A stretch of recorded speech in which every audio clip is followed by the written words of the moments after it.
Hello, thank you for joining us in our presentation. My name is Dr. Joan Labay-Marquez, along with Dr. Ashley Love and Mary Guerrero-Muñoz. We are presenting today on identifying the needs, benefits, and values of incorporating compassion in student organizations during the COVID-19 pandemic to promote social connectedness and well-being. The purpose of our project was to identify the needs, benefits, and value for establishing a student organization based on compassion for the 135 graduate students of the Dreeben School of Education in the University of the Incarnate Word during the COVID-19 pandemic. During the coronavirus disease in 2019, we discovered a need to incorporate compassion to the Graduate Students Educational Foundation, and we found that it was imperative. All universities at that time had to utilize emergency virtual learning during the spring of 2020 without much notice. A quick switch from traditional in-person instruction to online learning created significant and new challenges for students, teachers, and higher education administrators.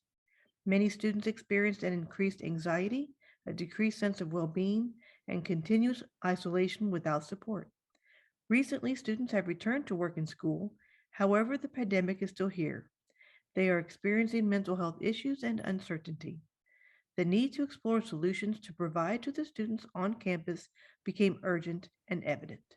The methods that was used for this compassionate student peers organization was created to provide formal support to the Dreeben School of Education graduate students. By using the Stringer's action research model of Look, Think, Act, we were able to determine and lead to investigate if there were issues amongst this particular group of students. The first stage, the Look stage, involved gathering information through conversations. This stage allowed us to research and discuss with students if there was a need for a service learning organization. The second stage, the Think stage, incorporated coffee conversations, meeting, and reflective practices toward generating a solution to this issue. By using Texman's stages of group development, we were able to nurture this project with the formation of a compassion committee, continuing analysis and reflection taking place throughout this stage. The final stage, which was the ACT stage, was employed to conduct emerging analysis toward formulating solutions to the problem under investigation.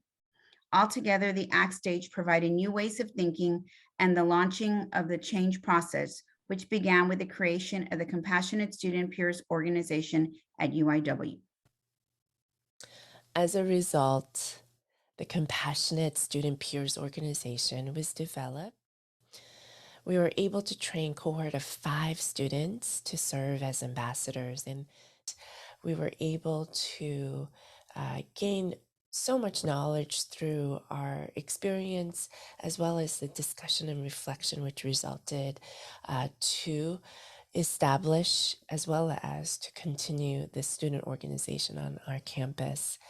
This organization served as a role model, a framework in hopes that we can stretch beyond the traditional approaches and also come up with new ways of thinking to address many of the issues that have surfaced and will surface in a higher education setting. Compassion is definitely needed during COVID-19 pandemic, and we hope that this organization will help to make a huge difference on our campus and other.